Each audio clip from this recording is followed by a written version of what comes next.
welcome to India Global. I'm Gauri Dwivedi. Let's take a quick look at what's making news today. Relief for China on economy front. China's economic growth crosses estimates. China's economy grows 5.3% in first quarter. Major growth seen in manufacturing and mining sectors. Industrial production grows 6.1% in first quarter. German Chancellor Olaf Scholz visits China. Olaf Scholz meets Chinese President Xi Jinping. Cooperation not a risk, says Chinese President Xi Jinping. Olaf Scholz urges Chinese industries to play fair. UK cracks down on deepfakes amidst misuse. UK criminalizes creating sexually explicit deepfakes. Offenders could face jail time. Creating deepfake image an offence regardless of intent.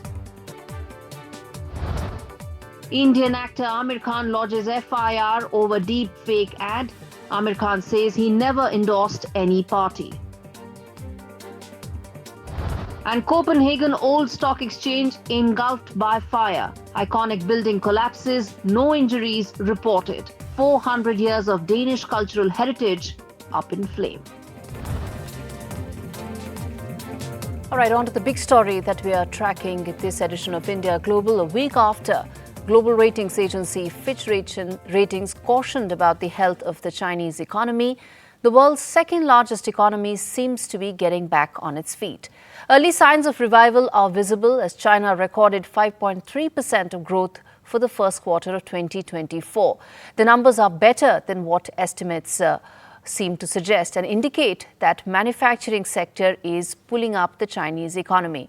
In fact, the three sectors that are contributing to the Chinese growth are electric vehicles, solar panels and batteries. Incidentally, these are the very sectors that are causing trade tensions between China and the developed markets of US and EU.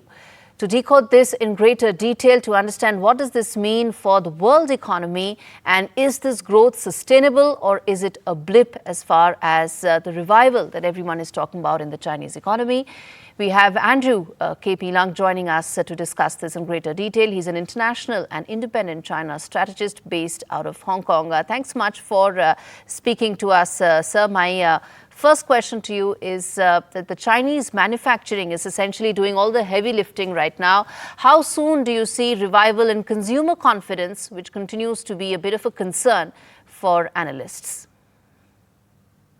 Herein lies the conundrum, because on the one hand, China's manufacturing powerhouse is unparalleled, especially in the field of electric vehicles. It's dominating the world, and also associated supply and value chain. A lot of countries depend on China as the largest trading partner. But on the other hand, there are perceptions of overcapacity, of flooding the European markets with China's much more affordable products, and then destroying a lot of local industries. And secondly, China's economy is still facing a lot of headwinds in terms of the recovery of the property bubble, but also boosting up the domestic consumption as youth unemployment is still a huge problem. Because the oversupply of university graduates and then the number of jobs does not necessarily match the number of talents produced by the universities. And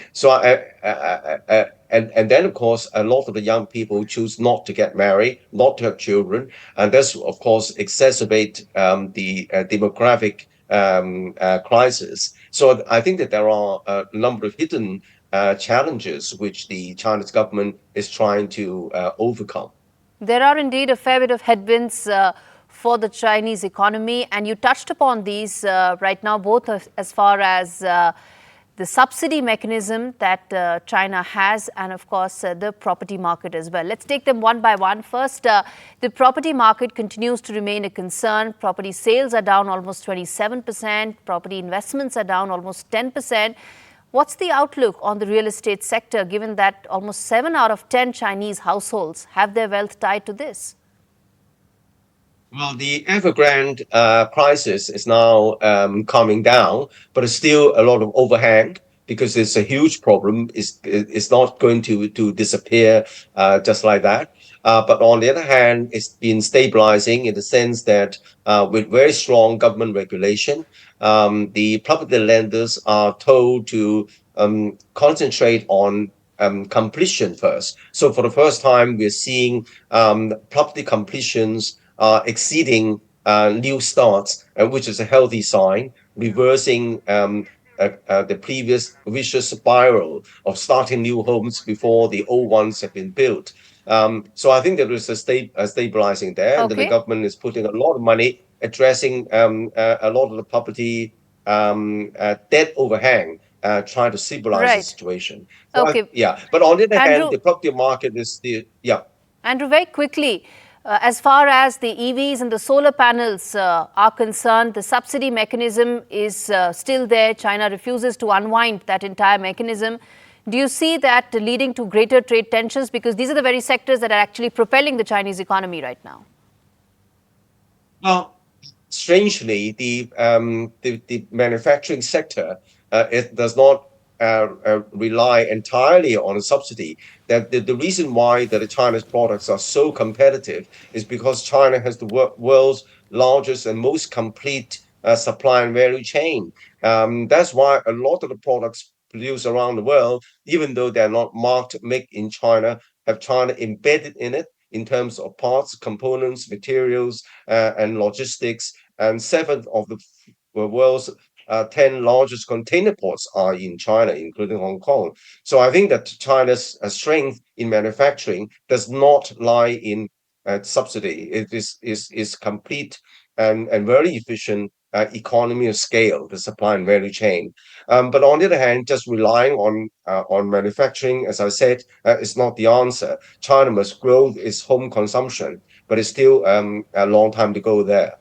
Right. Let's leave it there. Thanks much for speaking to us. What happens to the Chinese economy impacts the entire world economy given its size and scale. Thanks much for joining us, Andrew, on that. Moving on, staying with China-specific news, nearly a week after U.S. Treasury Secretary Janet Yellen sought assurances from China for a fair trade relationship, it's now the head of Europe's largest economy with the same pitch. German Chancellor Olaf Scholz met Chinese President Xi Jinping seeking a fair and equitable trade relationship. Olaf Scholz raised concerns regarding dumping by Chinese industries and overproduction by Chinese factories, long seen as a result of the Chinese state policy of providing cheap subsidies to manufacturers. It remains to be seen if China will relent or give in on any of these demands. Listen in to what Chinese President Xi Jinping had to say after that meeting. 当前世界百年变局加速演进，人类社会面临的风险挑战增多，要解决这些问题，离不开大国的合作。中德是世界第二、第三大经济体。 巩固和发展中德关系的意义。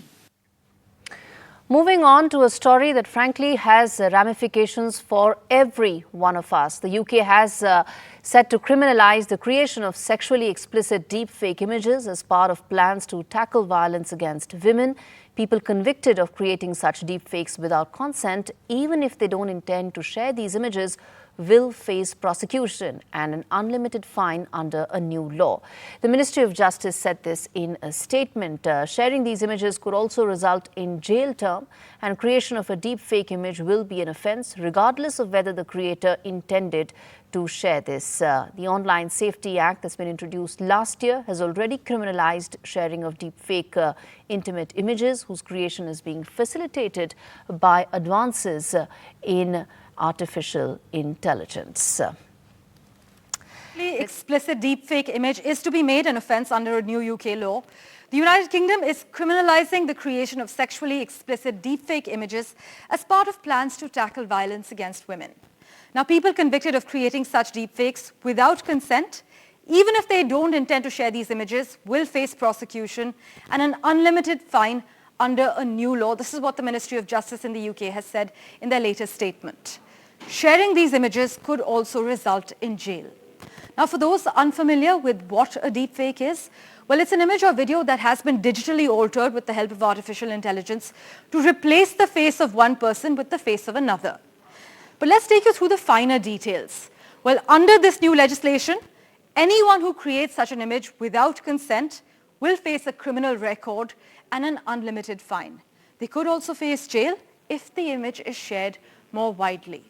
The creation of a deepfake image will be an offence regardless of whether the creator intended to share this. This is what the UK Ministry of Justice has reiterated. The Online Safety Act in the UK, introduced last year, has already criminalised the sharing of deepfake intimate images whose creation is being facilitated by advances that are being made in the sector of artificial intelligence. Now, the offence will be introduced through an amendment to the Criminal Justice Bill, which is making its way through Parliament. But UK's Minister for Victims and Safeguarding, Laura Farris, has said the new law would send a crystal clear message that making this material is immoral, often misogynistic, and a crime. In case you are unaware, the United Kingdom has designated violence against women and girls as a national threat, meaning that police must prioritise addressing it. The UK government is also introducing new criminal offences for people who take or record real intimate images without consent or install equipment to enable someone to do so. A new statutory aggravating factor will be brought in for offenders who cause death through abusive, degrading or dangerous sexual behaviour as well. Interestingly, Indian Bollywood actor Amir Khan has also become a victim of deepfake after a deepfake video of the actor went viral on social media. The actor has filed an FIR and dismissed any link to politics or political party. The video comes after this comes after a video circulated online claiming Mr. Khan is promoting a certain political party. The actor's office has clarified that Amir Khan has never endorsed any political party in his 35-year-long career in movies. And in fact, let me now bring in Raghav Agarwal, co-founder of Fluid AI, to discuss in detail that what happens every time there is an advancement of technology, the impact and ramifications on humans, and it is multifold and in this case very significant as well.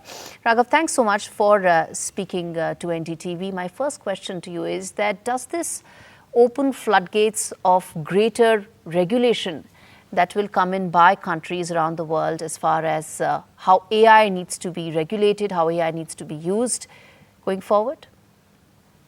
Yeah, no, thank you, Gauri. I think what we are heading into is like, I think what the last couple of years was the capability was sort of exploding, right? It was all coming out there. But it was sort of, still regulated by the companies themselves, right? It was not easily accessible to the consumer.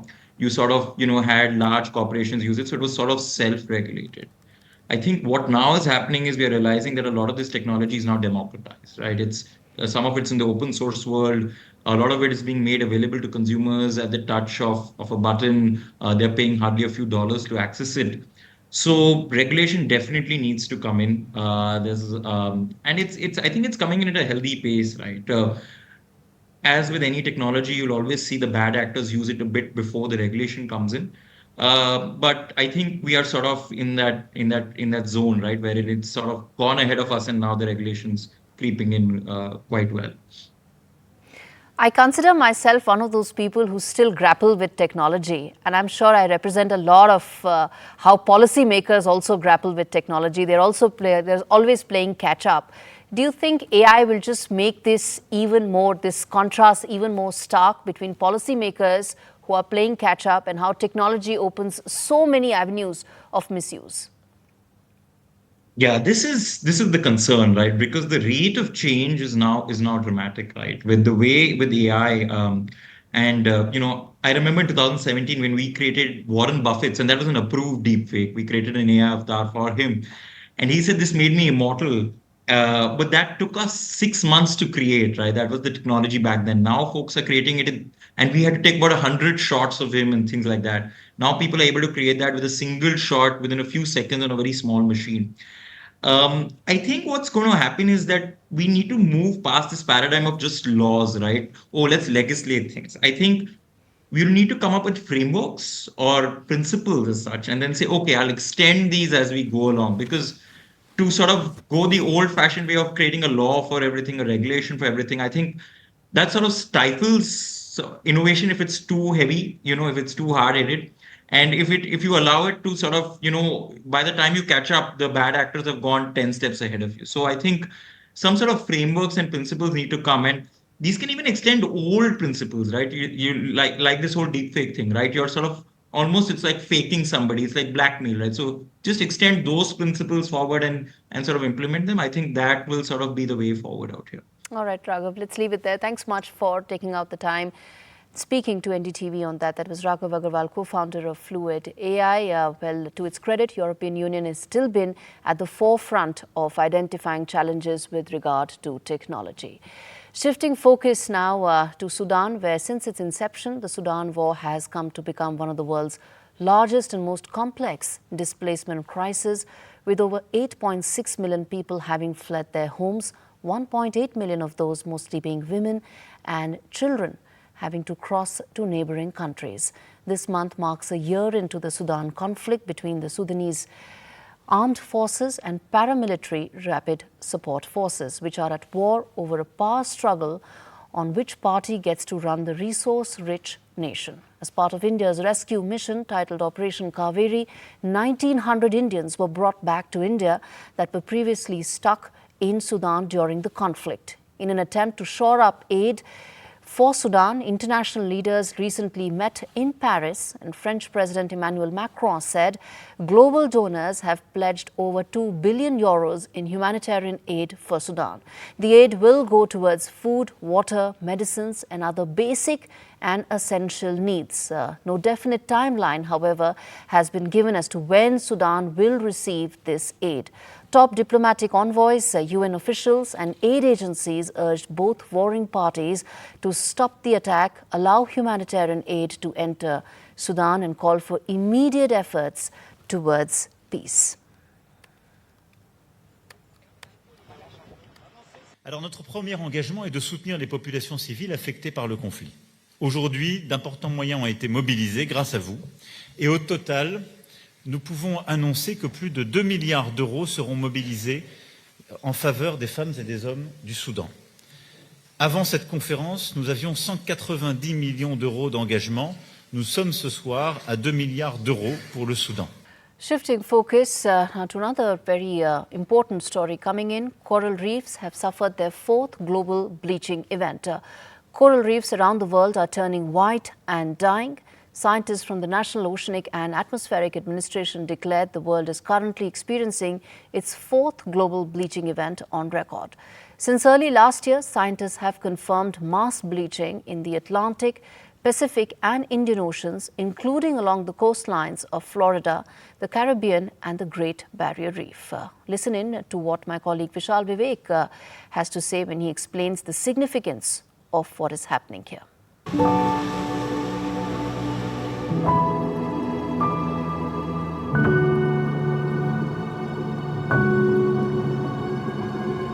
Extreme ocean heat is causing a mass bleaching event in coral reefs across the globe.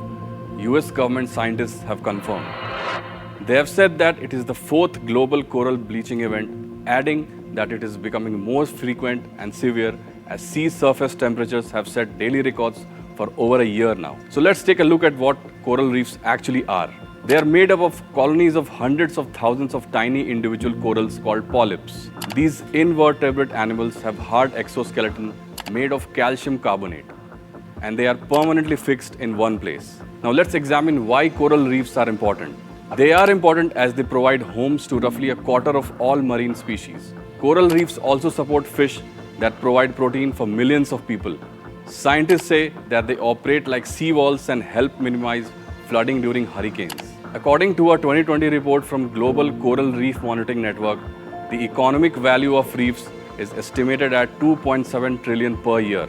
They also drive tourism economy in many places such as Mexico and Australia. Reports suggest that each of the 3 previous global bleaching events has been worse than the last. The silver lining probably is scientists saying that the current bleaching event is expected to be short-lived. 2024 is the year of global elections, and we keep getting you updates. The latest is Maldives, which is set to choose its parliament as early as 21st of April as it holds its legislative polls. Unlike the November polls, where Mohammad Muizzu's victory was clear, this election will be a litmus test for his administration. These polls will help gauge the level of satisfaction amongst Maldivian voters regarding the trajectory of the administration of Mohammad Muizzu. The elections are being viewed as a referendum on his actions, especially on his management of relations with India, which is the main regional power. Tensions between India and Maldives have been rising under the present Muizzu administration, and his party, which is the People's National Congress, is going into these elections soon after removing the first batch of Indian troops who were operating 3 aircrafts for humanitarian and disaster relief sorties out of the archipelago. Earlier this year, Muizzu faced a setback after losing the mayor elections in the Maldivian capital of Male. All right, shifting focus to Tesla, which is planning to terminate as much as 10% of its workforce after reporting dismal first quarterly sales. In a memo released to its employees, Tesla CEO Elon Musk emphasized the need to look at every aspect to reduce costs and increase profitability for the company. The termination plans affect as many as 14,000 people employed in Austin, Texas. Senior Vice President Drew Baglino has also since stepped down amidst the layoff plans. Tesla chief Musk is also set to visit India next week and is expected to announce a $3 billion Tesla factory. In other news, Apple CEO Tim Cook arrived in Hanoi in Vietnam for a 2-day visit amid Apple's plans to boost investments in the country. Apple has also announced plans to increase spending on suppliers in Vietnam, which is one of Apple's top manufacturing hubs. During his visit, Tim Cook is set to meet with content creators, app developers, and students to discuss how they each can use the technology company's products, according to local media. Vietnam is currently one of India's rival markets, as Apple has been unable to expand its operations in the country at the speed at which it has been wanting to. All right, on to an update coming in from the U.S. National Security Advisor, Jake Sullivan, who has postponed his visit to India, which was scheduled to happen on the 16th of April. He was earlier due to visit India in February as part of the annual meeting as far as critical emerging technologies, which was launched during National Security Advisor Ajit Doval's visit to Washington last year. It's been postponed, and he was earlier expected to arrive on the 16th of April. U.S. Embassy spokesperson has said that due to ongoing events in the Middle East, NSA Sullivan is being made to postpone his visit to India this week. NSA Sullivan looks forward to holding the ICET annual review at the next earliest possible date and remains personally committed to advancing our deeply consequential and multifaceted partnership with India. That was a statement coming in from Jake Sullivan's office. Shifting focus now to some very dismal news coming in from Copenhagen, where a fire broke out at Copenhagen's old stock exchange building, destroying its iconic spire amid ongoing renovations. The 180-foot long spire, which collapsed due to the fire, featured 4 dragon tails twined together and symbolized the close ties that the country had with its neighbors Norway and Sweden. The 400-year-old building, also known as Porsen, served as a stock exchange until the 1970s and has since housed the headquarters of the Danish Chamber of Commerce. Danish Cultural Minister Jacob Engel-Schmidt tweeted earlier today that 400 years of cultural heritage was up in flames. The cause of the fire still remains unclear. However, there are reports suggesting that a short circuit in the electrics could be a plausible cause. There have been no casualties reported so far. All right, with that, it's a wrap on this edition of India Global. Thanks much for watching.